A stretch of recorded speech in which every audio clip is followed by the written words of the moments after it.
तुझं अर्थ गेले तू ते चरपिली नवी कविता रसाला लेखांप्रती विषय तुझी अनन्य झाला देश देश आणि धर्म यावर मनापासून प्रेम करणाऱ्या उपस्थित सज्जनांना पत्रकारिता दिन म्हणायचं का पत्रकारिता दिन झाली असं म्हणायचं हा ज्यांनी त्यांनी विचार करावा काही त्याच्याबद्दलचं म्हणणं. पण काही वेळेला विचार मनात असा येतो की बाळशास्त्री जांभेकरांच्या सारखे लोक टिळक आगरकर वगैरे सारखे लोक ज्यांच्याबद्दल बोललं जातं त्यांचा वारसा सांगितला जातो तशी पत्रकारिता खरंच आज उरली आहे का? मग ते इलेक्ट्रॉनिक मीडिया मध्ये असू दे जिथे ठळक चुका दिसतायत लोकांच्या तिथे त्यांना पाठीशी घालण्याचं काही कारण नाही हे आपल्याला कळतंय. पण ते त्यांना कळत नाही का ज्याची खावी पोळी त्याची वाजवावी टाळी हा भाग येतो. मग अशा वेळेला अगदी 1 किंवा 2 पिढ्यांपूर्वीपर्यंतचे बरेचसे पत्रकार त्याही वेळेला सगळे असं नाही म्हणता येईल पण बरेचसे पत्रकार अतिशय प्रामाणिकपणे मला त्याचा खूप पहिल्यांदा हा विषय सांगितला ना तेव्हा मी म्हटलं काहीतरी चांगलं बोलण्याचा विषय तरी द्यायचा कारण म्हटलं मला फार कडक बोलावं लागेल काही गोष्टी तर ते चालणार आहे का? तर मला म्हणाले चालणार आहे ना हे असे भाग घ्यायला पाहिजे लोकांच्या पुढे जर आलेच नाही तर कठीण. मग सगळंच कुणी म्हटल्यानंतर देशाचं वातावरण छान सगळेजण मस्त जगतायत उत्तम रीतीने राहतायत आम्ही आउटिंग करतोय रोज सकाळ संध्याकाळ छान पैकी मस्त एन्जॉय करतो आणि विकेंड्सला कुठेतरी जातो बस एवढं झालं की माणसाला आणखी काय हवंय याच्या पलीकडे कुठे काय लागतंय त्याला. ही जर अवस्था आमची असेल तर एक समाज म्हणून आपण कुठेतरी कमी पडतोय असं नाही का? खूप पूर्वी माझे सद्गुरू वरदानंद भारती यांनी चतुर्थाश्रमी स्वीकारण्याच्या पंढरपूरला एक पत्रकारांचं शिबिर झालं आणि त्या शिबिरामध्ये पत्रकारांना प्रबोधन करताना त्यांनी जे सांगितलं ते मुद्दाम सांगतोय की आज त्यातला किती भाग अस्तित्वात आहे एवढंच फक्त आपण बघा. ते असं म्हणतात तुम्ही पाहिजे ते लिहा तुम्हाला स्वातंत्र्य आहे पण प्रथम नीट अभ्यास करा आणि लिहा. सत्य असत्याशी मन ग्वाही ठेवून लिहा.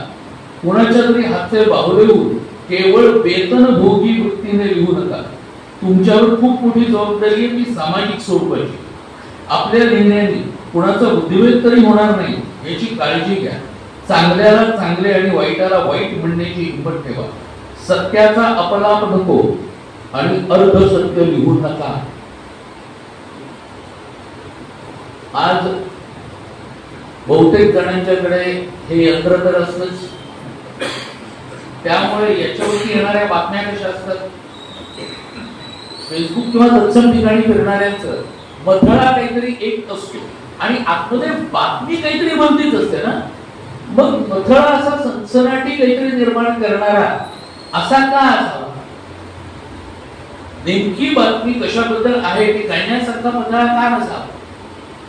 पण परत त्याचा विचार कोण करतोय सनसनाटी मथळा दिला की आमची बातमी तिथे वाचली जाते म्हणजे तेवढे आम्हाला व्ह्यूज मिळतात आणि त्या व्ह्यूज मुळे आम्ही अधिक चांगल्या रीतीने विकले जातो. म्हणजे आपण विकलं जाण्याकरता किती आतुर झालोय एवढंच यातून कळतं. यातून कुठच्या प्रकारची पत्रकारिता जोपासली जाते आणि लोकांच्या पर्यंत म्हणजे काही वेळेला असं वाटत होतं की बाळशास्त्रीच्या सारख्या माणसाच्या आत्म्याला किती वेदना होत असते. याच्यासाठी केला होता कारण ज्या पद्धतीने आज चाललेलं आहे ते सगळं पाहिलं. बरं वर्तमानपत्रात खूप पूर्वी मला असं आठवतं की माझ्या लहानपणी टाइम्स ऑफ इंडिया नेहमी एक चौकटीमध्ये प्रकाशित करायची की पेपर मधली प्रिंटिंग मिस्टेक दाखवा आणि ₹1 मिळवा. स्पेलिंगची चूक दाखवा आणि ₹1 मिळवा. आई हिंमत आता म्हणायची मराठी पेपरने सुद्धा असे केलं तर कसले कमवतील वाचक ना, ठाई ठाई ठेचकाळल्यासारख्या चुका.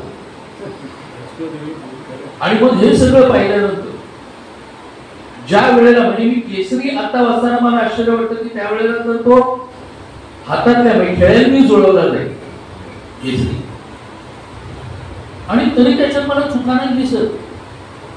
आता तो कम्प्युटर आहे, पण कम्प्युटरला मारणारी शेवटी माणसंच आहे. बरं, बातमी तातडीने जायला पाहिजे याची इतकी स्पर्धा निर्माण झालेली की त्याच्यामध्ये आपण टाईप नेमकं काय करतोय, तिथे पडद्यावर काय उमटतंय आणि लगोलाग आपण काय फ्लॅश करणार आहोत याचंही भान. मग 1832 मध्ये या माणसाने एक वर्तमानपत्र काढण्याचं ठरवलं. आता आज पत्रकारिता दिनाच्या निमित्ताने बाळशास्त्रींच्या बद्दल बऱ्याच जणांना उमाळे येतात, कसे ते समजावं की त्यांची पत्रकारिता ही किती पुरोगामी होती. पुरोगामी हा शब्द होता तेव्हा तुम्हाला एकाएकी पुरोगामी होती वगैरे असे कुठून साक्षात्कार व्हायला लागले? कारण काय, त्यांनाही आमच्या गोटात कसं खेचता येईल एवढंच बघितलं जातं, याच्या पलीकडे काही. मग ते फार सोप्या आणि टाळ्यांचे शब्द असतात, काही काही वाक्य असतात. पण काय, बाळशास्त्री जांभेकर म्हणजे काळाच्याही खूप पुढचं बघणारा माणूस. म्हणजे काय, उदाहरण दे ना, उदाहरण दे, उदाहरणाशिवाय बोलू नकोस, उगाच काहीतरी बोलण्याची. पण ही टाळ्यांची वाक्य आहेत ना, त्यामुळे ती वापरायची असतात. त्यांना जर म्हणजे पत्रकारितेचा आद्य पुरोगामी म्हणायला काय, अरे वा, तर तुम्ही पुरोगामी वगैरे म्हणायला ठरवून टाकलेले की त्यांना तसं करून टाकायचं आहे आपल्याला. प्रपाठक म्हणून ते ज्या वेळेला नोकरी करत होते, प्रपाठक म्हणजे मराठीमध्ये त्याला प्रोफेसर म्हणतात. आजकाल मराठी असंच झालं, कारण की आमची मायबोली तरी पण MY मायबोली करू, आणि त्यामुळे असं होणं स्वाभाविक. तर ते त्या ज्या काळात होते आणि 32 ते 40 8 वर्ष एक वर्तमानपत्र चालवणं म्हणजे आधी पाक्षिक स्वरूपात नंतर साप्ताहिक स्वरूपात हे सोपं नव्हतं. आमचे मित्र आहेत, ज्येष्ठ मित्र भाऊ तोरसेकर, भाऊने एकदा मला सांगितलं होतं की अहो हे तर सोडा, पण त्या काळामध्ये त्या वृत्तपत्राची किंमत 1 रुपया होती म्हणाले, 1 रुपया. आता आज आपल्याला असं वाटेल काय विशेष, त्यातच विशेष आहे त्या काळात 1 रुपयात वृत्तपत्र हे परवडणारी गोष्ट होती का? 1 रुपयात कितीतरी जीवनावश्यक वस्तू मिळत होत्या. त्या काळामध्ये 1 रुपया एवढी किंमत देऊन सुद्धा 300च्या वरती अंक दर्पणचे खपत होते. हे महत्वाचं नाहीये का? बरं, मराठी आणि इंग्रजी दोन्ही भाषेमध्ये चालणार अशा प्रकारचा तो अंक लिहायचा. आणि या अंकावरती एक गोष्ट तर खरी आहे की ब्रिटिशांच्या जमान्यामध्ये अंक काढणं हे किती जिकिरीचं होतं हेही लक्षात ठेवायचं. आणि अशा वेळेला त्यांनी त्याच्या विरोधात जर लिहायला सुरुवात केली असते, डायरेक्ट विरोधात, अंक लगेच बंद पडला. या ऐवजी कशा रीतीने लिहायचं हे तर त्यांनी केलं ना केसरी मधून. कशा प्रकाराने गोष्टी करायच्या असतात याचं सुद्धा एक मोठं राजकारण असतं, आणि ते राजकारण हिताचं असतं म्हणून ते केलं जातं. हाही भाग बघितला जात नाही. आजच्या पत्रकारिता दिनाच्या निमित्ताने जसं आपण दर्पणकाराची आठवण काढतो तसं आद्य पत्रकाराची पण काढायला नको का? कारण आद्य पत्रकार नारदांना म्हटलं जातं. तिन्ही लोकांमध्ये असलेला मुक्त संचार, तिन्ही ठिकाणच्या असलेल्या वाचण्या आणि जी केलेली कामं आहेत ती सगळी हिताची कामं आहेत, सगळी. आम्ही त्यांना बदनाम केले, दुर्दैवी आपण कोणीतरी कुठून तरी कधीतरी कळणाऱ्या नारद हा शब्द वापरला आणि तो रूढ झाला की नाही बघा. आज तर आपण कोणीतरी असा जर असेल एखादा नटोरियस तर आपण त्याला नारद म्हणतो. तो म्हणजे ना नारद लावायला व्याकरण दिलत असतो, नारद असं करत होते म्हणजे आपल्याला नारदही माहिती नाही, नारदांनी काय केलं तेही आपल्याला माहिती नाही. भक्तिसूत्र सारखा ग्रंथ लिहिणारा माणूस ज्याला भगवंताचा श्रेष्ठतम भक्त म्हटलं जातं अशा प्रकारचे नारद हे लावायला झेटत होते आणि तरी ते श्रेष्ठ भक्त ठरले का? काही विचार करायला नको का? कोण लक्षात कोण घेतोय अशी अवस्था आहे. हिंदूंनी सगळ्यात जास्त त्यांच्यातल्या श्रेष्ठतम पुरुषांना आणि श्रद्धास्थानांना बदनाम केलेलं आहे आणि आजही करताय. कारण हे असं होतंय हेच त्यांच्या लक्षात येतं. इतकी मन आणि विचार आपले बधीर आणि कुंठित करून टाकले. शब्दांचे अर्थ लक्षात घेतले जात नाही आणि शब्द बिनदिक्कतपणे वापरले जातात. याला म्हणताय आणि वरती मराठी असे आमची माय जरी यात राजभाषा या मग ते सुरेश भट ते म्हणतात पाहुणे जरी असंख्य पोसते मराठी आपुल्याच घरात हाल सोसते मराठी. पण आपुल्याच घरात हाल सोसते मराठी का? का सोसते? याला जबाबदार कोण आहे? याला जबाबदार राज्यकर्ते आहे फक्त? माझ्या मते नाही. मुळात आमच्यात एकी नाही.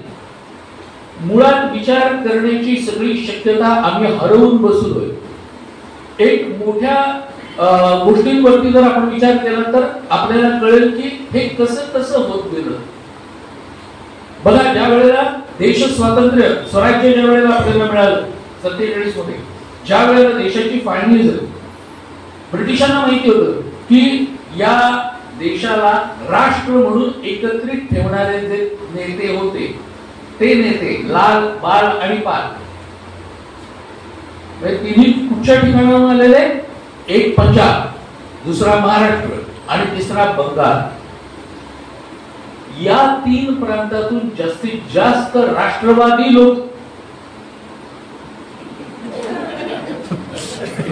राष्ट्रवादी शब्द किती वाटत? त्या 3 प्रांतातून जास्तीत जास्त राष्ट्रवादी लोक जे नेते पुढे येत आहेत ते तसे आणि त्याचे अनुयायी सुद्धा तशाच प्रकारचे आहेत. हे ज्या वेळेला पाहिलं तेव्हा याच्यामध्ये फूट कशी पडता येईल हा जो विचार केला त्यांनी, त्याची पहिली लिटमस टेस्ट बंगालची फाळणी करून घेतली 1905 मध्ये. ती बंगालची फाळणी 1911 मध्ये मागे घ्यावी लागली ब्रिटिशांना.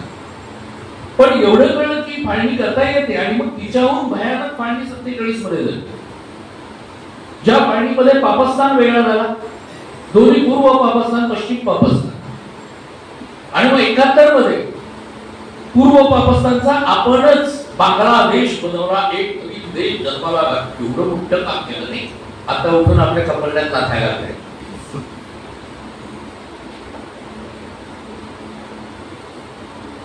त्याप्रमाणे जो पंजाब होता तो त्यांना तोडता आला, जो बंगाल होता तो त्यांना तोडता आला. म्हणजे इथून राष्ट्रवादी आता कोणी चटकन निर्माण होतील असे नाही, याची खबरदारी त्यांना घेतली. प्रॉब्लेम सगळ्यात मोठा होता तो महाराष्ट्राचा होता. कारण महाराष्ट्र तोडताच येत नाहीये. तो कुठूनही कोणत्याही पाकिस्तानाला जवळचा नाही ना, तो कुठेही सीमारेषेच्या तिथे नाहीये. मग इथेच या मातीतच टिळक, आगरकर, सावरकर यासारखे लोक होऊन गेले. त्याच्या आधीच्या काळात छत्रपती शिवाजी महाराज, छत्रपती शंभूराजे हे सगळे लोक होऊन गेलेले आहेत. पण म्हणजे महाराष्ट्राचं खच्चीकरण करायलाच पाहिजे. पण मग ते कसं करायचं? ते शक्तीच्या ऐवजी म्हणजे विचारांची शक्ती हिचं जर खच्चीकरण केलं तर मग आपल्या आतमध्ये सातत्याने काही काहीतरी धुमसट ठेवायचं. मग स्वतंत्र विदर्भाची मागणी निघते की नाही? म्हणजे आम्ही महाराष्ट्र म्हणून एक बघत नाही, स्वतंत्र विदर्भ कुठेतरी हवा असतो, स्वतंत्र मराठवाडा हवा असतो. मग ती आणखी एक मागणी निघते. मग आमचा कोकण बघा, इतरत्र शेतकरी आत्महत्या करत असतील पण आमच्या कोकणात शेतकरी कधी आत्महत्या करत नाही. आमचं कोकण वेगळं राज्य पाहिजे हे टाकत राहायचं, पेरत राहायचं, जेणेकरून महाराष्ट्र धुमसत राहील. म्हणजे तिन्ही ठिकाणची वाट कशी लावली ते आपल्या लक्षात आलं ना. त्यात आपल्याकडे हे जे खच्चीकरण वैचारिक करण्यात आलं, या वैचारिक खच्चीकरणाचा सगळ्यात मोठा जर प्रश्न निर्माण झाला असेल तर यामुळे फावलं कोणाचं? जे सो कॉल्ड पुरोगामी आहेत, जे डावे यांनी याला अधिकाधिक खतपाणी घातलं आणि मग या खतपाणी घालण्यामुळे झालं काय की आमची भाषा म्हणजे मग प्रमाण भाषा कुठची? प्रमाण भाषा म्हणजे तुम्ही ते पूर्वीच्या काळी पुस्तकातली वगैरे होती ती सांगू नका, की ब्राह्मणी भाषा. ब्राह्मणी भाषा म्हणजे भाषा पण अशी असते. मला नंतर कळायला लागलं की ब्राह्मणी भाषा असते.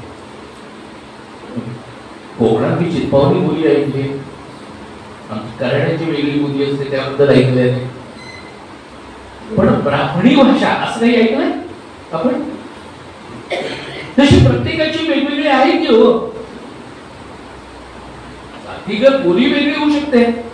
इथे मारवाडी वेगळी आहे, कोकणी वेगळी आहे, परत तिथली कोकणी वेगळी आहे, गोव्यातली कोकणी वेगळी आहे.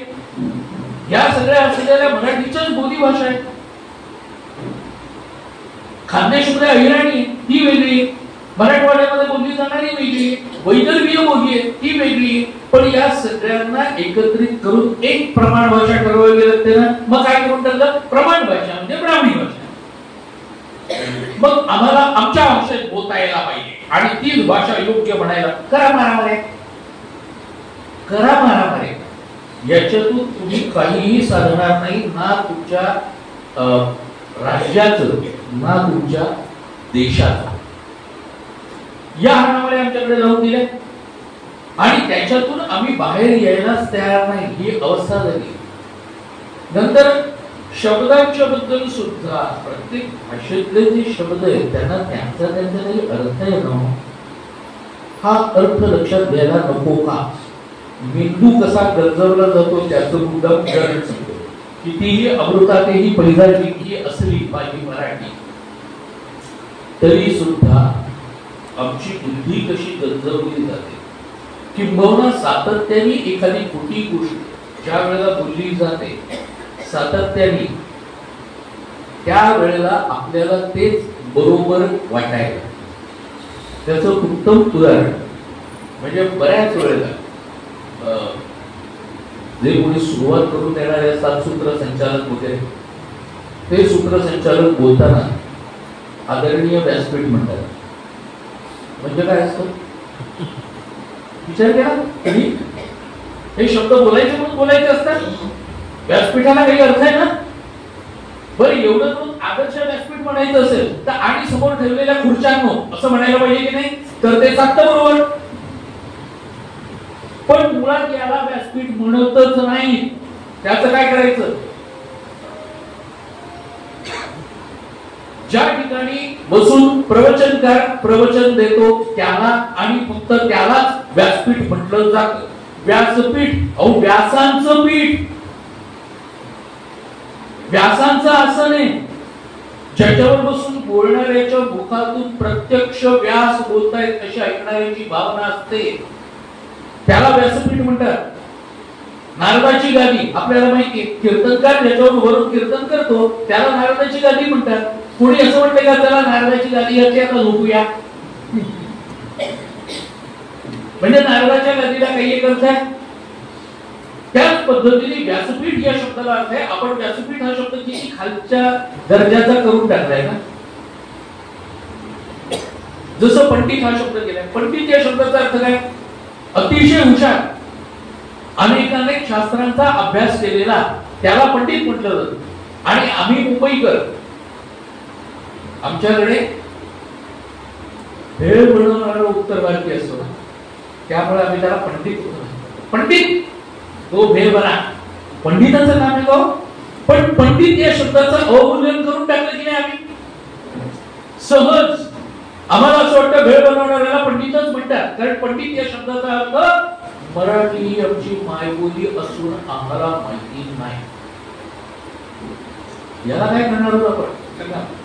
किती ठिकाणी आणि कशा पद्धतीने जागृती निर्माण करणार. तसं याला काय म्हणायचं? याला मंच म्हणायचं.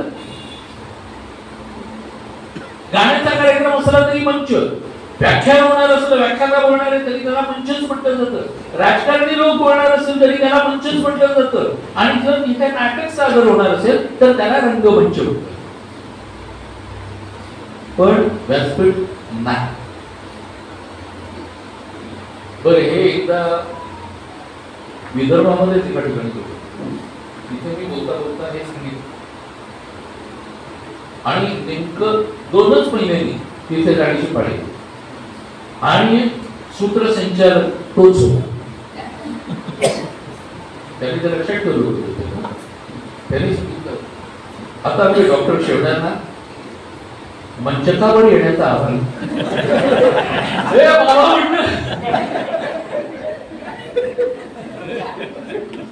मंचक नाही रे म्हटलं, मंच. तो म्हणाला, मला वाटलं तो लावल्याने काहीतरी जोरदार फारच जोरदार होत. मंचक म्हणजे पलंग म्हटलं.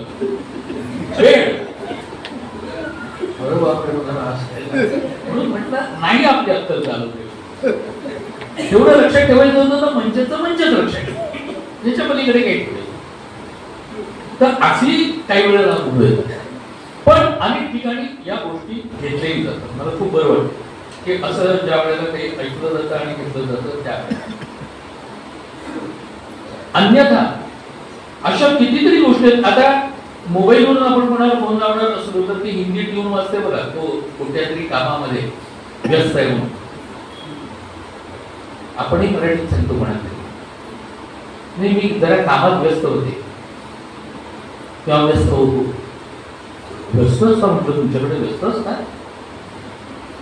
तो म्हणाला, म्हणजे मी कामात होतो. व्यस्त काय म्हणतोय? आणखी काय म्हणतात? लहानपणी शाळेत गणितामध्ये व्यस्त प्रमाण शिकलायस? व्यस्त प्रमाणाचा अर्थ काय असतो? मग काय म्हणतात? व्यग्र. मराठीत शब्द आहे व्यग्र. मी कामामध्ये व्यग्र होतो. ते आपल्याला सांगता येत नाही, पण तो व्यस्त व्यस्त व्यस्त इतकं आपण ऐकलेलं आहे की त्याच्यामुळे आपण स्वतःला उलट प्रमाण करून टाकतो. कामामध्ये व्यस्त. असे किती शब्द आपल्याला लागू की जे शब्द आपण अगदी नेमानी चुकीचे वापरतो, ज्याचा अर्थ कळत नाही. एखादा कार्यक्रम तर बघा, लग्न समारंभ असू दे, मुंज असू दे, बारसं असू दे, काही असू दे, आमच्याकडचा एखादा कार्यक्रम हा असा व्याख्यानाचा, प्रवचनाचा, कीर्तनाचा वगैरे कार्यक्रम, आणि आमच्याकडचा कार्यक्रम यशस्वी रीतीने संपन्न झाला. संपन्न? अरे या शब्दाचा अर्थ काय आहे? बघा ना शब्दकोशामध्ये संपन्न या शब्दाचा अर्थ काय आहे?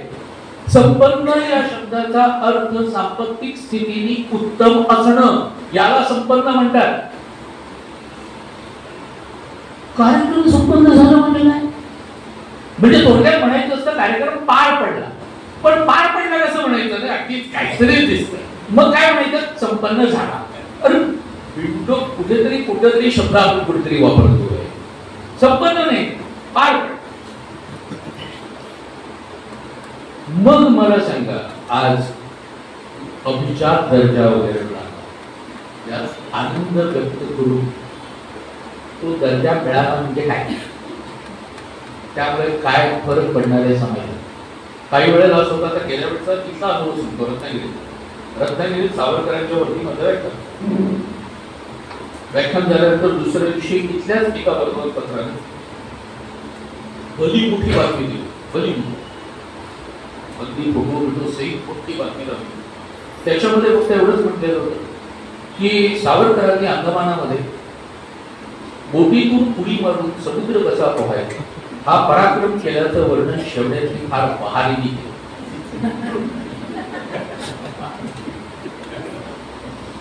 त्यानंतर जागृत रत्नागिरी करायची 2-4 पत्र त्या वर्तमानपत्रांनी 2 दिवसांनी प्रकाशित केली की शेवड्यात एवढी अक्कल नाही का? हे घडलं ते मार्सेलिसला घडलं आणि ते अंदमानला उडी मारली वगैरे, काय शब्द बोलू शकतात वगैरे वगैरे वाचकांची पत्र. आणि हे त्याच्या पुढच्या आठवड्यात माझ्यापर्यंत एकाने रत्नागिरीतल्याच एका माणसाने ते सगळं पोहोचवलं. मग मी त्या संपादकालाच फोन केला. नका म्हटलं अशा बातमीदारांना पाठव की जे नीट ऐकत नाही. जे तिथे उपस्थित होते त्यापैकी लोकांनी काहीच केलं नाही, म्हटलं काहीच बोलले नाही. जे नव्हते त्यांनीच ते ऑब्जेक्शन घेतलं की शेवट्याला एवढंही माहिती नाही. एवढी साधी चूक माझ्या दृष्टीने साधी मोठी मी म्हणणारच, कारण वक्त्याच्या दृष्टीने आता एक सावरकर एवढ्या एका विषयावरच कमीत कमी 500च्या वर व्याख्यानं ज्यांनी दिली आहेत, तो सावरकरांनी अंदमानातून समुद्रात उडी मारली असं म्हणेल का? म्हणजे झोपेतून उठवलं तरी म्हणणार नाही. पण माहिती आहे मार्क्सेचा हा पराक्रम आहे आणि मार्क्सेचा पराक्रम आम्ही सांगत असतो. तर म्हटलं काही वाचकांची पण पत्र आली, त्याच्यामुळे इतरांचा बुद्धिभेद होऊ शकतो ना, की शेवट्या व्याख्यानात असं सांगतात का? मग त्यांनी त्याच्या पुढच्या दिवशी एक चौकट टाकून माफी मागितली. ती गोष्ट वेगळी, पण याचा अर्थ आपण नीट ऐकत नाही आणि ऐकलेलं नीट पोहोचले की नाही तेही बघत नाही. ही जर अवस्था असेल तर किती कठीण होतं. मग काही वेळेला लोकांच्या पर्यंत काही खोट्या गोष्टी जाऊ शकतात, पोहोचू शकतात. म्हणून फेसबुकवर जरी मी असलो, ऍक्टिव्ह असलो, तरी सुद्धा मी कोणतीही गोष्ट फास्ट टाकण्याच्या विरोधात. मी आधी त्याची शहानिशा करतो आणि शहानिशा केल्याशिवाय माझ्या सूत्रांकडून, सूत्र खास इन्व्हर्टेड फॉर्म सूत्र, अशा सूत्रांच्या शहानिशा केल्याशिवाय मी काहीही टाकत. पण कित्येकांना घाई झालेली असते आणि मग त्या घाई कुठली माफी मागावी लागते. हे सगळे भाग होतात, पण मग असे का? म्हणून मराठीमध्ये नीट वाचन, नीट बोलणं याचे सुद्धा आता धडे गिरवावेत की काय असं वाटायला, किंवा धडे घ्यावेत, क्लासेस घ्यावेत. पण सावरकरांच्या बद्दल सांगताना मी नेहमी सांगत असतो एक कूटश्लोक. ज्यांनी सावरकरांना फोटो ऐकले त्यांना माहिती आहे की सावरकरांच्या वाक्यांचे किंवा शब्दांचे अर्थ कसे चुकीचे लागले जाते. त्याला आपले पूर्वीचे कीर्तनकार कूटश्लोक घालायचे. वानरास पुच्छ 3, हत्तीस सुळे 6, नारीस वस्त्र नाही, अश्वास शिंगे 5. तो लोक दुःख करत असेल की वानर पाहिजे पण 3 पुच्छांचा वार, 6 सोन्यांचा हत्ती, छे कसे शक्य आहे?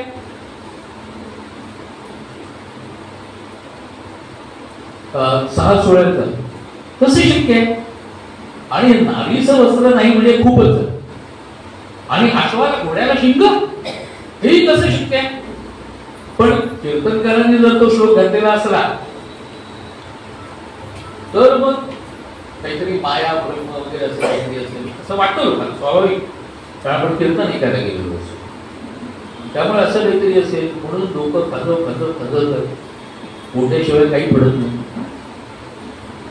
मग 8 दिवसांनी तो कीर्तनकार म्हणजे त्याचा उलगडा, तो म्हणतो साधा सुद्धा मराठीतला हा श्लोक, ज्याच्यात फक्त योग्य जागी विराम चिन्ह घाला एवढंच आहे.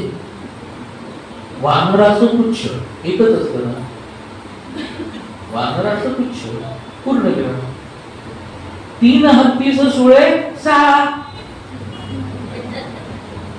पूर्ण विराम, नारीचं वस्त्र असतच अशी त्या काळची समजूत होती.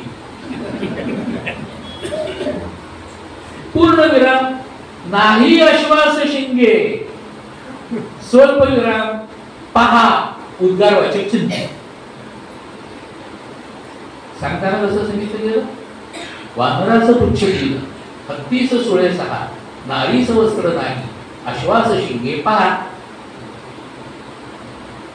आज मराठीची अवस्था अशी झाली आहे. आम्ही लिहिलेलंही समजत नाही. आम्ही त्याच्या 31 डिसेंबरचा एक मित्र मला नवरा मित्रांकडे चालला होता म्हणून बायकोने सांगितलं लिहून द्या मला. मी रात्री दारू पिणार नाही, प्यालो तर करशील ती शिक्षा मान्य. यांनी लिहून दिलं आणि आला की रात्री तसाच, म्हणजे 4 जण घेऊन आले. आपले अलट दिलं. बायको म्हणाले आता बोलून काय उपयोग नाही, म्हणजे सकाळी दुसऱ्या दिवशी सकाळी तुम्ही सांगितलं आता काय काय शिक्षा होणार, कशाला तिने कागद पडताना हे काल मला तुम्ही लिहून दिले. तो म्हणाला नीट वाच काय लिहिले, काय लिहिले. मी आज रात्री दारू पिणार सोयपगीला नाही प्यायलो तर मला हवी ती शिक्षा कर. तिने सांगितलेलं वाक्य यांनी बरोबर दिलं, पण त्यांनी फक्त मला एक स्वल्पविराम घालून दिला. एका स्वल्पविरामाची किंमत. काही वेळेला गमतीने मी असं म्हणतो की मला खरं म्हणतो मला सगळ्या जमातींच्या मध्ये वकील लोकांबद्दल भयंकर आदर वाटतो. कारण सकाळी घरातून बाहेर पडताना बायकोला छाती ठोकपणे सांगून निघतात मी बार मध्ये चाललोय.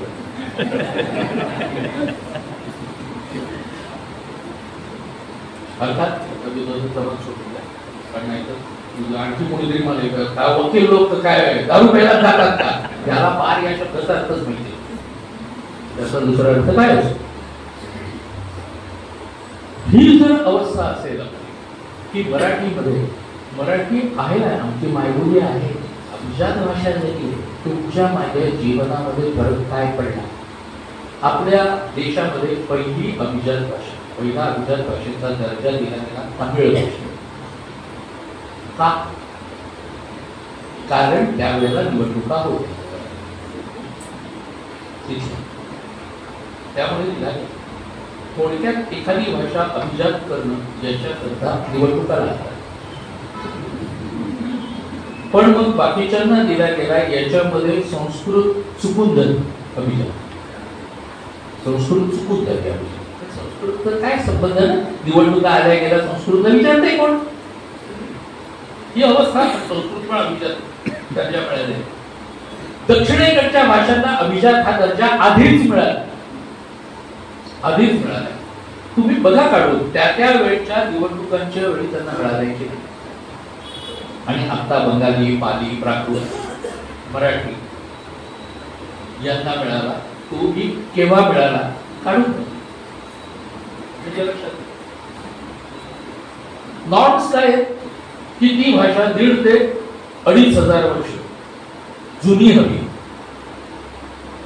ठीक आहे, काय मराठीत तसं जुनं वाङ्मय हे मिळणं हे सहज शक्य, त्याच्याबद्दल पण ती पूर्णपणे वेगळी पाहिजे. आता भाषाशास्त्रामध्ये कित्येक लोक तर असेल की त्यांनी भाषांचे जे गट पाडलेले, त्या भाषांच्या गटामध्ये, संस्कृतच्या गटामध्ये मराठी येते,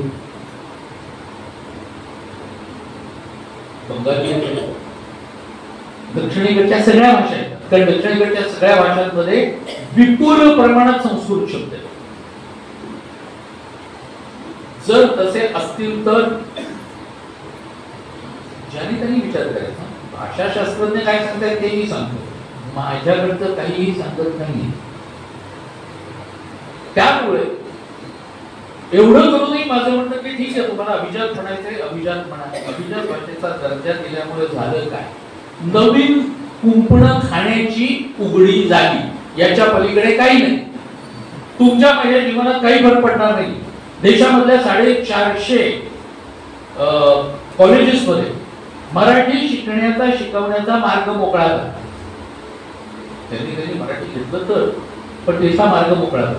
मराठी बद्दल आणखी संशोधन वगैरे करण्याकरता काही काही स्कॉलरशिप्स वगैरे दिल्या जातील, त्याच्याकरताचा मार्ग मोकळा झाला. अनुदान मराठी संस्थांना आणि या अशा पद्धतीने अभिजातवरती आम्ही काही कामं करतोय असं सांगितल्यानंतर मिळणारी अनुदान ही मोकळी झाली. पण जनतेमध्ये मराठी किती बोलली जाते, व्यवहारामध्ये मराठी किती चालते, ही बघण्याची जबाबदारी कोणाची आहे, हे कोण बघणार आहे. मग नुसतं अभिजात भाषा मिळून उपयोग काय, याचा विचारच कोणी करत नाही. ज्या वेळेला महाराजांच्या काळामध्ये फारसी शब्दांचं प्रचंड मोठं लोण होतं, त्यावेळेला सगळी पत्र वगैरे लिहिली जायची, ती सुद्धा तशी, मायने सुद्धा तसेच असायचे. त्यावेळेला रघुनाथराव हनुमंत्यांना महाराजांनी आज्ञा देऊन त्यांच्याकडून राजव्यवहार कोश सिद्ध केला. आणि म्हणून महाराजांचे आठही अमात्य, ही जी नावं आपण पाहिली तर ती सगळी संस्कृतोद्भव नाव आहे.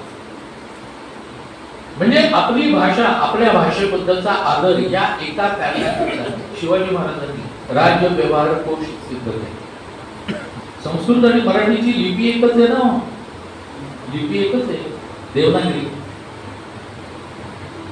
जगामधली सगळ्यात most scientific script in the world, सगळ्यात विज्ञाननिष्ठ असलेली लिपी म्हणजे देवनागरी. आमचा पारंपरिकांचा, आम्ही जे आस्तिक आहोत ते, आम्ही जे देवाला मानणारे आहोत ते, असा आमच्या सगळ्यांचा असा विश्वास आहे की आमची लिपी ही प्रत्यक्षात श्री गणेशाने निर्माण केली.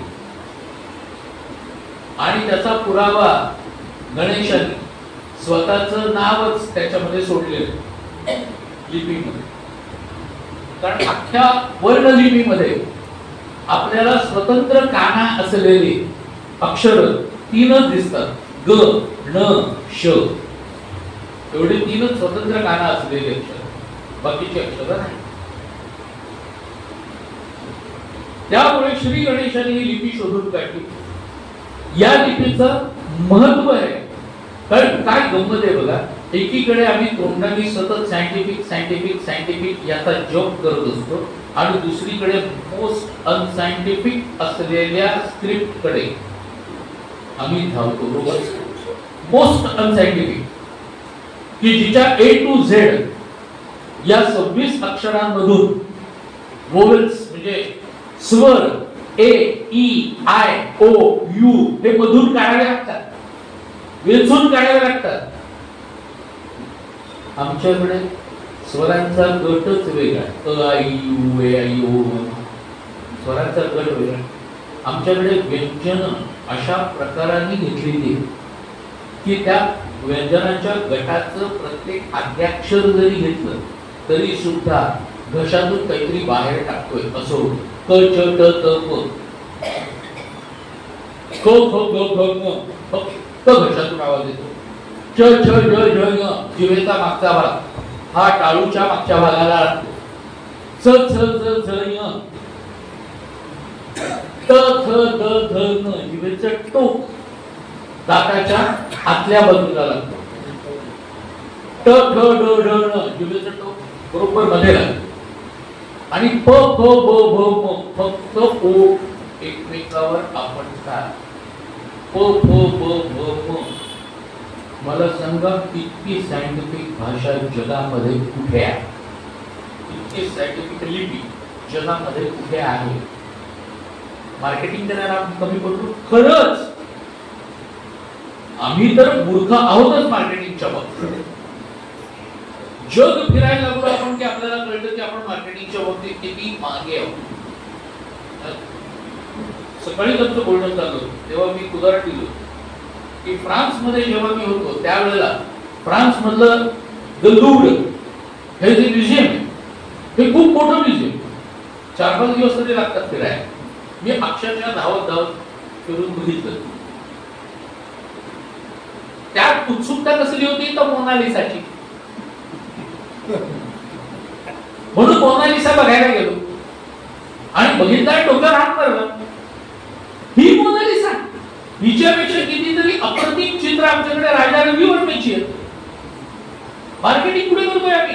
मोनालिसा सारखं फालतू, माझ्या दृष्टीने फालतू चित्र जगभर गाजवलं जातं. वेगवेगळ्या लोकांच्या मुखातून बोलून बोलून गाजवलं जातं. त्याच्यावरती आणखीन लेख वगैरे लिहून त्या मोनालिसाचा चेहरा असा म्लान आहे, कसा आहे, मग ती मोनालिसा म्हणजे नेमकी कोण होती त्याची काहीतरी कपोलकल्पित कथा काढायच्या. मग ते हे असेल का, मग दुसऱ्यांनी लिहिलं हे नाहीये ते आहे. कोणत्याही रीतीने तुम्ही तुमच्याकडच्या गोष्टी गाजवता आणि आमच्याकडे अस्सल सोनं आहे, पण ते सोनं लोकांच्या पर्यंत नेऊन पोहोचवण्यात आम्ही कमी पडतो.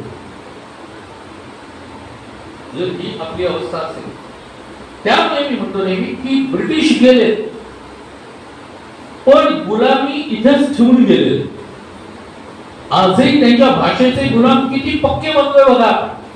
की स्वातंत्र्याच्या वेळेला, स्वातंत्र्य मिळालं त्या वेळेला असलेल्या इंग्लिश शाळांपेक्षा आज इंग्लिश शाळा वाढल्या आणि जो उठतोय तो आपल्या मुलांना इंग्लिश शाळेतच घालतो.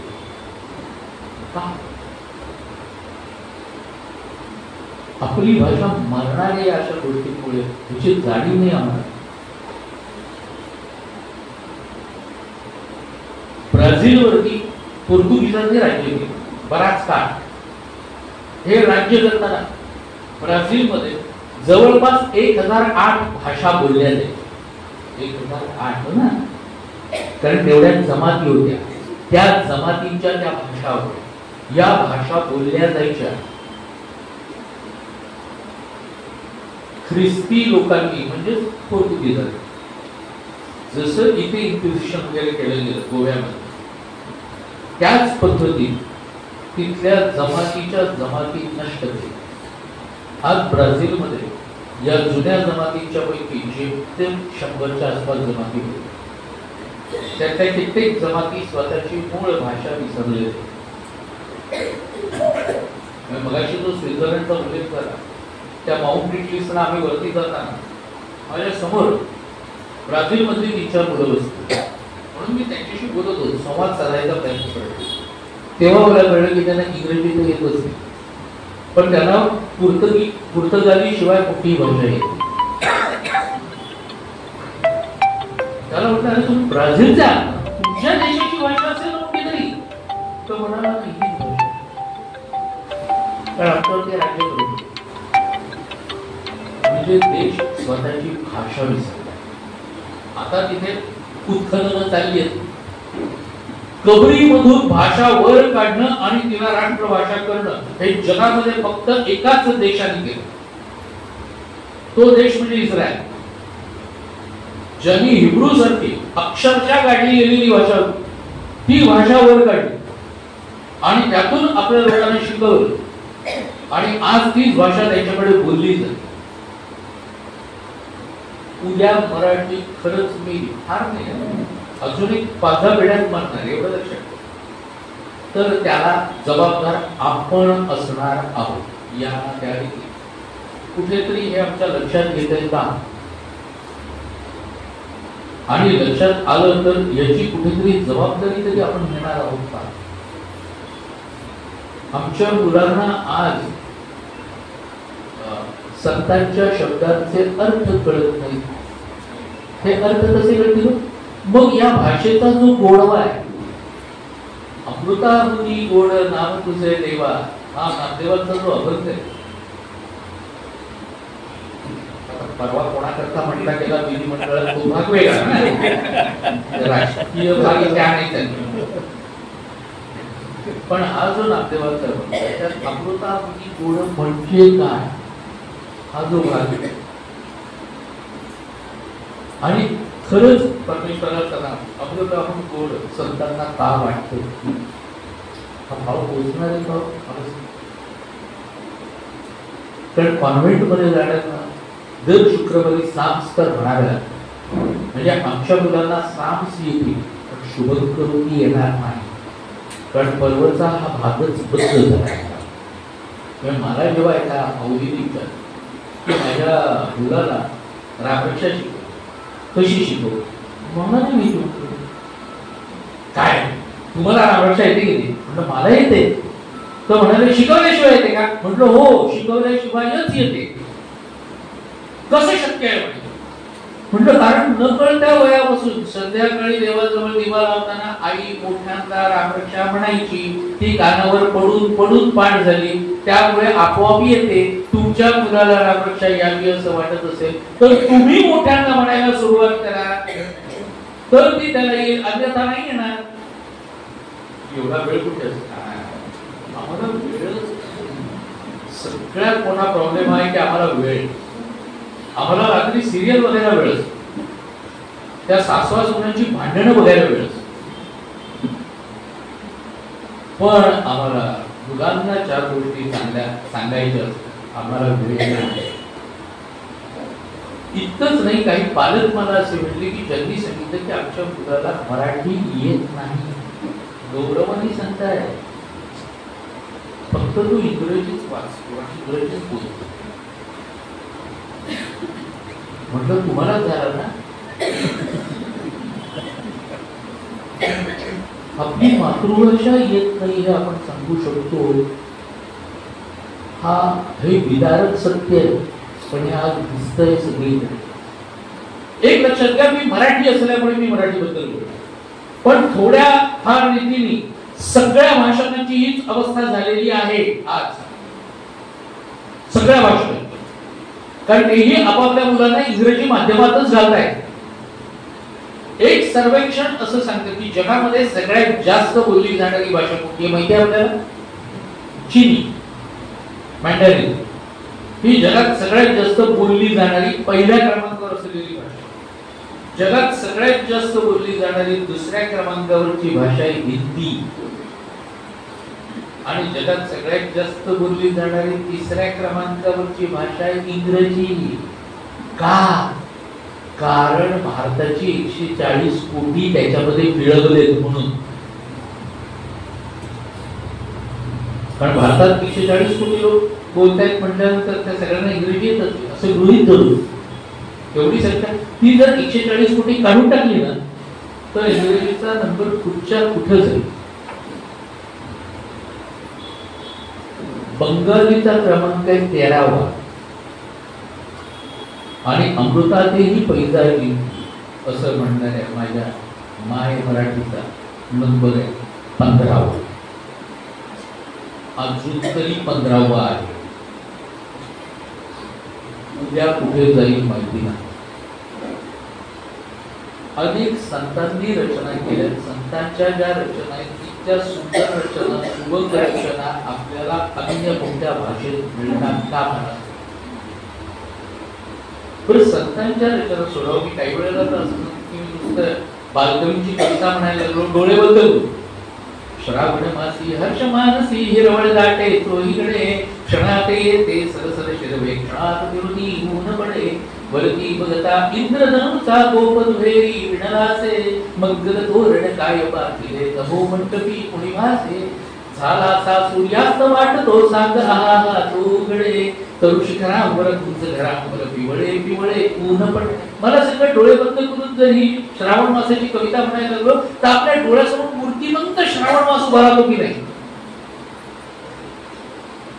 ही ताकद आहे, ही ताकद. अनंत भंतीसारखा कवी ज्या वेळेला आम्हाला सहज सोप्या भाषेत वागावं कसं हे सांगतो.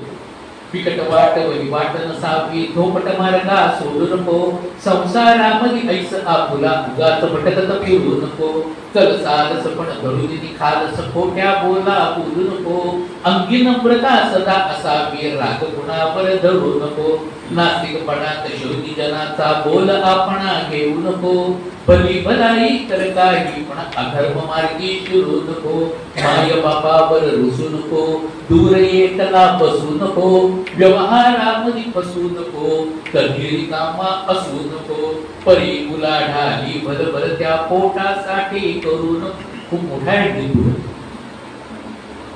पण किती सोप्या शब्दामध्ये केवढा मोठा उपदेश त्यांनी केलेला आहे. मला सांगा ना, ही सगळी जी गंमत आपल्या भाषेत, ही गंमत आपल्याला इतर भाषेमध्ये मिळणार आहे का? अरे जगायचं कसं, मी वागायचं कसं, व्यवहारामध्ये सुद्धा हे जर मला दाखवून शिकवतो. मानसशास्त्रावरचं उत्तम पुस्तक म्हणून मला मनोबोध प्रिय वाटायला पाहिजे. ते मनोबोध आणि दासबोध मी असं ठरवतो की रिटायर झाल्यानंतर वाचू. माणूस रिटायर्ड कधी होतो? टायर्ड होतो म्हणून रिटायर्ड होतो ना. टायर्ड झाल्यानंतर वाचू आणि मग वाचायला काढतो. समोर ठेवल्यानंतर वाचायला सुरुवात केली की म्हणून हा तरुणांनी वाचायला विनंती. तरुणपणी तरुण म्हणून वाचत नाही, म्हातारपणी म्हातारे म्हणून वाचत. समर्थांचं काय बिघडणार आहे याच्यात? समर्थांचं काही बिघडणार नाहीये. बिघडणार आहे का आपलं? आज ज्या वेळेला व्यवस्थापन शास्त्रावरचा उत्तम ग्रंथ म्हणून ज्या वेळेला दासबोध आता इंग्रजीमध्ये अनुवादित होऊन आपल्याकडे येतो, त्यावेळेला आमची पोरं म्हणतात दासबोध हा रिटन बाय रामदासा मीन्स ही वॉज इंडियन. तर तो भारतीय आहे ना. कारण आम्हाला आमच्या घरामध्ये दासबोध ग्रंथ नसता. तो ज्ञानेश्वरी गाथा जीवनाचं शाश्वत कल्याण सांगणारे ग्रंथ हे आमच्या घरी नसतात. आणि काही ठिकाणी तर आम्ही पळवाटच नाही की महाभारत घरात ठेवलं तर घरात महाभारत कोणी सांगितलं म्हणतो. तुला म्हणलं किती घर अशी दाखवू की ज्यांच्या घरात महाभारत अजिबात नाही पण रोज महाभारत.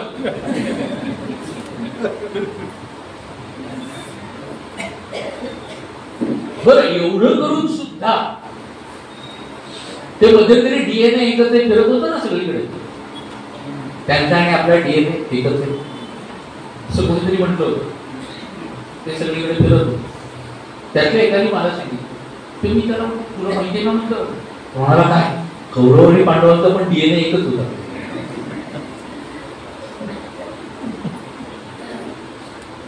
लक्षात ठेवायला लागतं याकडे काही ग्रंथांचा अभ्यास पाहिजे. महाभारताचा अभ्यास का करायचा? मी तरुणांना सांगतो स्वार्थासाठी करा महाभारताचा अभ्यास. महाभारताची शेवटी या परिश्रुती दिलेली नाहीये. स्वार्थासाठी करा. स्वतःचं जीवन जर उत्तम जायचं असेल तर महाभारत वाच. कौतुक म्हणून सांगतो, मोठेपणा म्हणून सांगत हे ज्या वेळेला मी इतरत्र सांगायचो त्यावेळेला आमचे चलनजीवानी अनेक वेळा ऐकले पण घरात महाभारत बसून कधी वाचले ना. ज्या वेळेला डॉक्टरकीच्या शेवटच्या वर्षात होता त्यावेळेला त्यांना इंटर्नशिप करावी लागत होती आणि मग त्याची नाईट ड्युटी वगैरे असते. की मग विचार केला की आपला बाप सांगतो दरवेळेला महाभारताबद्दल जरा वाचून बघूया काय ते. आणि म्हणून कॉलेजच्या लायब्ररीत जाऊन पहिल्यांदा महाभारताचा पहिला खंड घेतला वाचायला. तो लायब्ररीत पण जेव्हा खुश झाला तो म्हणाला 12 वर्ष आपल्या लायब्ररीत हे आहे तू पहिला वाचायचा. आणि मग यांनी ते खंड एका पाठोपाठ एक सगळे वाचून काढले. आणि मग मला फोन करून त्याला राहावंच ना. मला म्हणाला बाबा खरंच काय जबरदस्त आहे महाभारत आहे म्हणूनच सांगतोय. आता अवस्था अशी की आता तो जिथे व्याख्यानांना जातो इतर व्याख्यान असू देत किंवा कॉलेजेस जेव्हा त्याला बोलवतात व्याख्यानांना त्यावेळेला तिथे तो आवर्जून सांगतो मुलांना की जर शहाणे असाल तर महाभारत वाच. कारण जगातल्या तुमच्या असलेल्या अडचणींची सगळ्या अडचणींची उत्तरं एवढ्याच ग्रंथामध्ये मिळतात. म्हणून महाभारत नीट वाचलेला महाभारताचा अभ्यास केलेला माणूस आत्महत्या करायला जाणार नाही. कारण मनातून आलं तरी महाभारतात ज्याला उत्तर आहे ते उत्तर थंडच मिळेल आठवेल त्याला. हे सगळ्यात महत्वाचं आहे. या ग्रंथाचा विशेष तो आहे. त्यामुळे रामायण महाभारत हे आपले ऐतिहासिक ग्रंथ आहे. मायथॉलॉजी नाही, पौराणिक नाहीत, इतिहास ग्रंथ परंपरेने सांगितलेले. घडून गेलेला इतिहास काव्यामध्ये शब्दबद्ध केला एवढंच. म्हणून काव्य इतिहास तो काव्य इतिहास जर आपण वाचावे. मी ज्या वेळेला अपरिचित रामायण सांगतो, परिचित रामायण मी आठवडा करतो त्यावेळेला मला काही जण विचारतात अपरिचित रामायण म्हणजे आतापर्यंत नव्हतं ते तुम्हाला सापडलं की काय. म्हटलं नाही खरं सांगू का मी सांगतो ते वाल्मिकी रामायणच. पण मी जर असं हे केलं की वाल्मिकी रामायणावर प्रवचन कोण येणार आहे. कारण सगळ्यांना असं वाटतं वाल्मिकी रामायण आपल्याला माहिती कारण रामायण सागराचं रामायण बघितलेलं असतं. पण ते 26 रामायणाची वेळ हे कोणाला माहिती असते ते बघतच नाही. आणि अपरिचित रामायण असं म्हणून की ज्या वेळेला वाल्मिकी रामायण सांगतो त्यावेळेला कुठला खरोबाबू किंवा कथा तो माहितीच नव्हत्या. ही कथा अशी आहे हे आम्हाला माहित होतं. शबरीची उष्टी म्हणून नाहीच आहे. उष्टी नाहीये आणि मोरं पण नाहीये रामायण माहिती आहे. कारण ती शबरीची उष्टी म्हणून फिट्ट बसले हो डोक्यात. पण रामायण अनेक आहे. 40 प्रकारची मुख्य रामायण, 400 प्रकारची उपरामायण. या रामायणामधून आलेल्या ज्या काही कथा ही छान वाटते ती त्यात घाल, या छान वाटते ती त्यात घाल असे करत एक छानपैकी वेळ रामानंद सागरांनी बनवली, ती आपल्या समोर वाढली आणि आम्ही ती चवीने खाल्ली आणि ती वेळ म्हणजेच रामायण असं आम्ही समजायला त्याला काय करणार, मुळापर्यंत जाण्याची आम्हाला बुद्धी होत नाही. तीच अवस्था वेगवेगळ्या पद्धतीचे संदेश जे फिरवले जातात. आता हे संदेश पण परत तेच माय मराठीमध्ये, पण असलेल्या संदेशांचा आपण कधी विचार केला आहे का? ते संदेश का फिरवले जातात, याचं मूळ काय असेल? मग सत्यवान सावित्रीची कथा फिरवली जाते, मग त्याच्यामध्ये सावित्रीने कसा जन्मोजन्मी हाच पती पाहिजे, 7 जन्म हा पती पाहिजे म्हणून मागणं मागितलं. मग त्याच्यावरती लगेच मल्लीनाथी असते की 7 जन्म हा स्त्रियांवर असलेला अन्याय आणि अत्याचार आहे. ती लगेच कळलं की डाव्या मेंदूतून प्रसवलेली कल्पना आहे, सुखी कल्पना. 7 जन्म स्त्रियांनी हा अन्याय काय म्हणून सहन करायचा की तोच नवरा, म्हणजे तुम्हाला मान्य आहे की 7 जन्म तोच नवरा मिळणार आहे. कसा बुद्धिभेद केला जातो बघा, एकाच बाजूने बोलून नाही, तसं नाही. बरं, मग आमच्या पुरुषांच्या दृष्टीने पण विचार करा की तुमचं काय 7 जन्म तीच वेळ आमच्यावर नाही का अन्याय,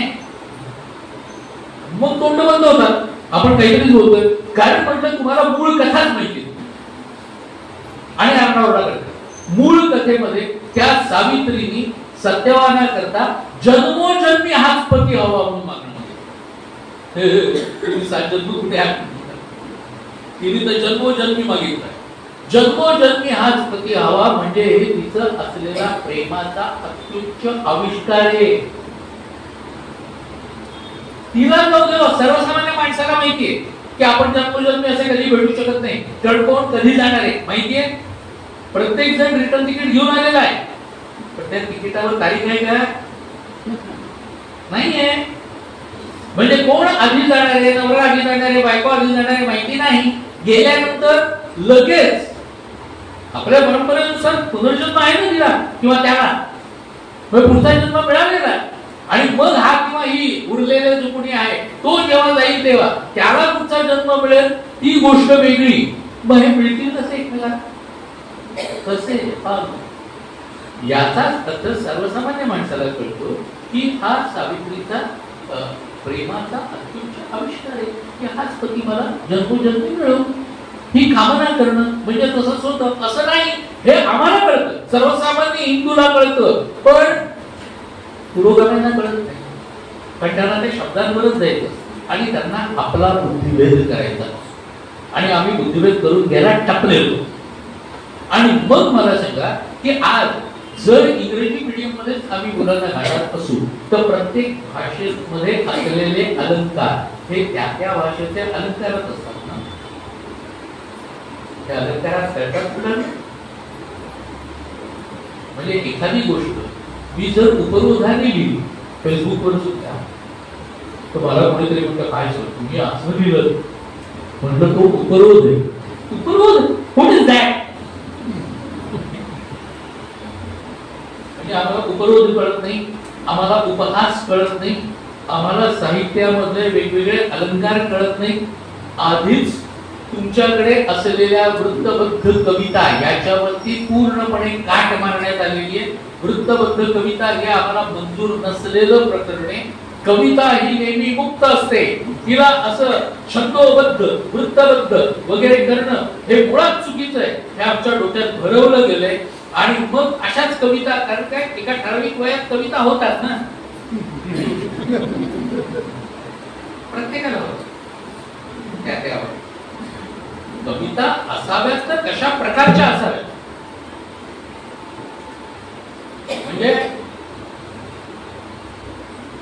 झाशीची राणी लक्ष्मीबाई त्यांच्या तुमच्या छोट्या चरित्रामध्ये तुम्ही जी कविता लिहिली, कविता असाव्यात तर अशा असायला. पण आजकाल वृत्तबद्ध छंदोबद्ध अशा कविता नाहीत, आम्ही तर मानतच नाही. आणि मग मोठमोठ्या प्रकाशन संस्था सुद्धा आपापल्या प्रकाशित पेपरमध्ये असो किंवा तत्समीच्यामध्ये अशा प्रकारच्या कवितांना स्थान देतात. यांना कविता म्हणायचं का? सरळ रस्त्यावरून चालतात मध्ये आला एक खड्डा, पाय बुरकळून पडलो त्यात, गेलो खोल खोल समुद्रामध्ये, शेषाच्या पाण्यावर उभा, समोर पेटलेला वडवाद आणि त्याच्या मागच्या लाकडी फळीवरून चाललाय एक उंदीर टुण टुण टुण.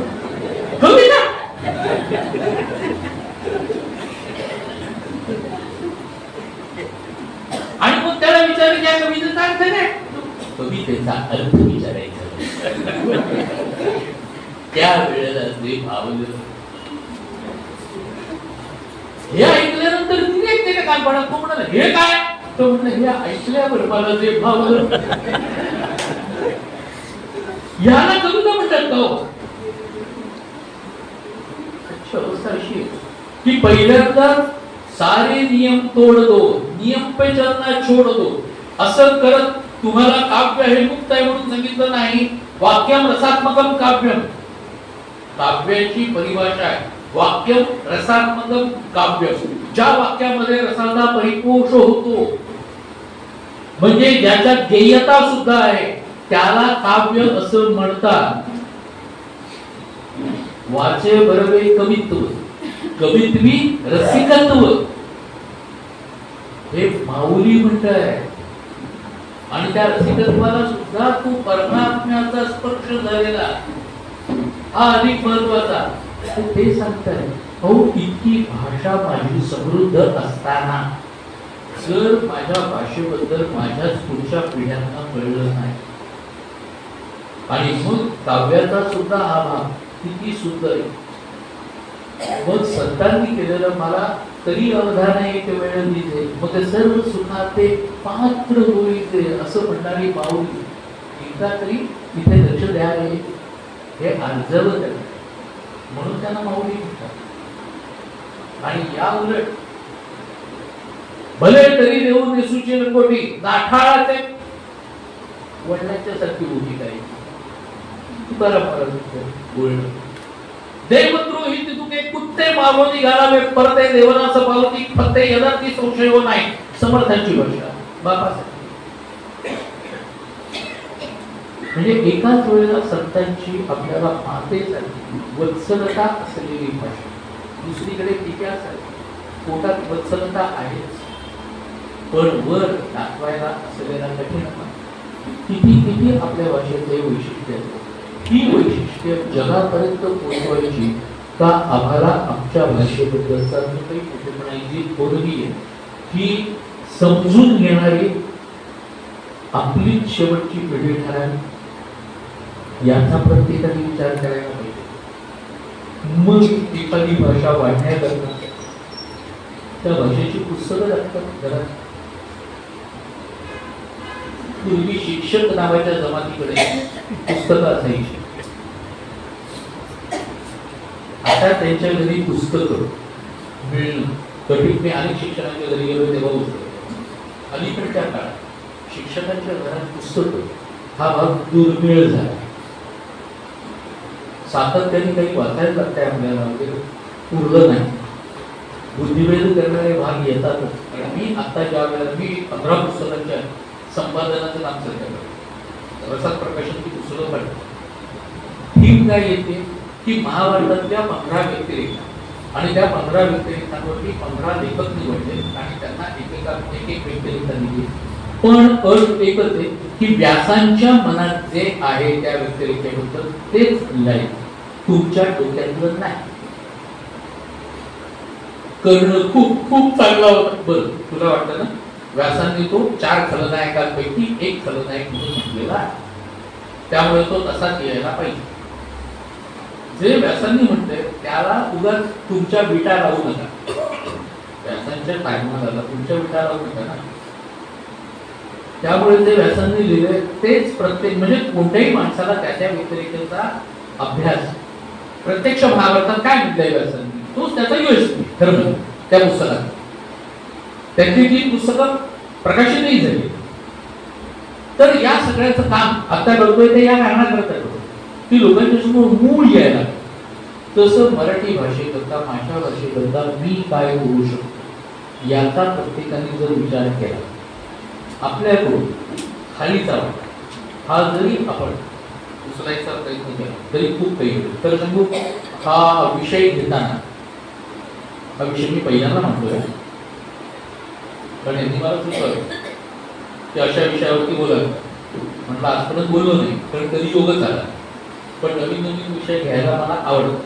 हे असतं आजही आपल्याला अभ्यास करण्याची जर हे असेल की 40 वर्ष आपण या क्षेत्रात म्हणजे काय बिनधास्त असं नसतं. त्यामुळे त्या त्या गोष्टींचा अभ्यास हा प्रत्येकाने करा. परत समर्थ सांगून देतो, अभ्यास प्रकट व्हा, नाहीतरी झाकोनी असा प्रकट होऊन नासामध्ये नव्हे. त्यामुळे त्या त्या गोष्टींचा अभ्यास या निमित्ताने मला करायचा. म्हणजे आता अगदी 4 दिवसांपूर्वी मी अंबरनाथचा अखेरचे एका महिला मंडळाने बोलवलं होतं आणि त्यांनी तिथे तर सामर्थ्य आहे चळवळीचे, पण नारी शक्तीला उत्कृष्ट असा विषय दिला. तोही पहिल्यांदाच बोलतो. पण असेही विषय घेऊन त्याच्यावरती बोल हा एक वेगळा आनंद असतो. त्यामुळे अजून तब्येतीची कुठकुठ चालू असली तरी मी विचार करतो की तब्येतीचं बघते मी माझं काम करतो. त्यामुळे दोन्ही कामं एकत्र सतत जोडून राहायची नसतात. काळजी घ्यायची असते, काळजी करायची नसते. जेवढं फक्त आपण बघितलं तरी खूप काही होतं असं वाटतं एकीकडे बोलता बोलता घड्याळाकडे लक्ष आहे. त्यामुळे कारण एकदा काय होतं शेवटी उभं राहिलो की बोलतो, बसलो की लिहितो आणि झोपतो की घोडतो आणि तिन्ही गोष्टी आनंदाने करतो. पण आज कराडे ब्राह्मण संघाच्या वतीने हा कार्यक्रम झाला. या हॉलमध्ये मला असं वाटतं की 3ऱ्यांदा किंवा 4थ्यांदा येत असेल. वेगवेगळ्या वेळेला आलो. फक्त गेल्या वेळेला आलो तो 12 वर्षापूर्वी आलो. परत 12 वर्षांनी बोलवलं तर असलो तर 75 येत असेल. तर 75 म्हणजे 12 वर्षांनीच बोलवलं. ते म्हणतात 75 इथेच चालली गेलो म्हणजे 12 वर्षांनीच असं. पण ज्या ज्या वेळेला काय रत्नागिरीत बोलणं हा एक वेगळा, प्रत्येक ठिकाणी बोलणं हा बराबरी असतो. तसं रत्नागिरीतला श्रोता हा खूप चांगला ऐकणार आहे असं माझा आतापर्यंतचा अनुभव. कारण इथे म्हणजे प्रवचनही घेते आणि इथे व्याख्यानही होतं. चुकून यावेळेला राष्ट्रीय कीर्तनकार दिले माझ्या नावाच्या खाली. लगेच मला आमच्या एका पुणेरी मित्राचा फोन आला. तो मला म्हटलं तू चाबून आपल्याच्या पोटावर पाहिजे तू. त्याला म्हटलं काय तो म्हणाला नाही अरे मला रत्नागिरीहून असं ते निमंत्रण आलेले प्राप्त झालेले, त्याच्यात तुझ्या नावाच्या खाली प्रवचनकार आणि राष्ट्रीय कीर्तनकार असं म्हणतो. तू काळजी करू नको, कारण म्हणजे चारू पण काळजी करणार नाहीये. कारण चारूला माहिती आहे मी कीर्तन करत नाही, कारण माझ्याकडे मुळातच आवाज नाही तर मी कीर्तन करून करणार. त्यामुळे मी कीर्तनाच्या वाटेला नाही हे त्यालाही माहिती आहे. त्यामुळे तू लोक लोड घेऊ नको त्या गोष्टीचा. अर्थात हे असं काही वेळेला कंटिन्यू होतं आणि कित्येक ठिकाणी होतं माझं, नाही असं नाही, चूक असं नाही. कित्येक ठिकाणी असं होतं प्रवचनकार म्हटल्यानंतर तो कीर्तनकारही असणार असं गृहीत धरून माझ्या नावापुढे बिनधास्त दिलेलं असतं कीर्तनकार. पण त्यापेक्षा मला सगळ्यात महत्वाचं मी एक लेखक साहित्यिक असूनही देवा धर्मावरती पक्का विश्वास ठेवणारा आहे आणि पासून सांगणार पुरोगामी साहित्यिक नव्हे. म्हणून मी साहित्य संमेलन म्हणत नाही, मी नेहमी त्याला नाहित्य संमेलन. परवाची सुद्धा माझी पुस्तक पाहिजे असतं की नाहित्य संमेलन. साहित्य कशाला म्हणतात? समाजाचं हित ज्याच्यामुळे होतं त्याला साहित्य असं म्हणतात आणि समाजाचं अहित ज्याच्यामुळे होतं त्याला नाहित्य असतं. आणि त्या पुरोगामी अजिबात नाही, प्रतिगामी म्हणलं तर दुःख नाही. कारण देवा धर्मावरती विश्वास असणारा असा माणूस आहे आणि त्याचा मला अभिमान आहे यात भान. पण कराडे ब्राह्मण संघाने इथे बोलवलं, मला फक्त मी कराडा म्हणूनच बोलवलं असं नाही. पण ते जास्त असलं तरी मला काही हरकत नाही तसं वाटतं, कारण आहे कराड त्यानंतर ते स्वाभाविक. पण एक वक्ता म्हणून काहीतरी बरं बोलत असतो, उगाच त्या 40 वर्ष टिकलाय अर्थात परत एकदा व्यक्तीचा भाग सोडत आहे, पण त्याला धन्यवाद देतो. आपल्या सगळ्यांना इथे उपस्थित होतात. चांगल्या विद्या आपण सगळ्या काय तिथे आम्ही बोलताना ना तुमच्या सगळ्यांचे चेहरे ते आमच्यासाठी आरसा असतात. त्यामुळे वक्त्याला ते आपण जे बोलतो ते समोर त्याला कळतंय, वळतंय, पटतंय, हार बोर करतोय, चावतोय नदीला, सगळं इथे उरवते. तसं नसून त्या सगळ्यांच्या ज्या प्रतिक्रिया दिसतात मला त्या खूप छान वाटतात आणि त्या छान प्रतिक्रियेत वक्त्याचा उत्साह वाढवणार आहे. तेव्हा आजच्या या पत्रकारिता दिनाच्या निमित्ताने हे काही भाषेबद्दलचे विचार आपल्यासमोर प्रकट करणार आहे. याबद्दल मी स्वतःच धन्य झालो आणि या ठिकाणी माझ्या वाणीला विराम देतो. वंदे मातरम.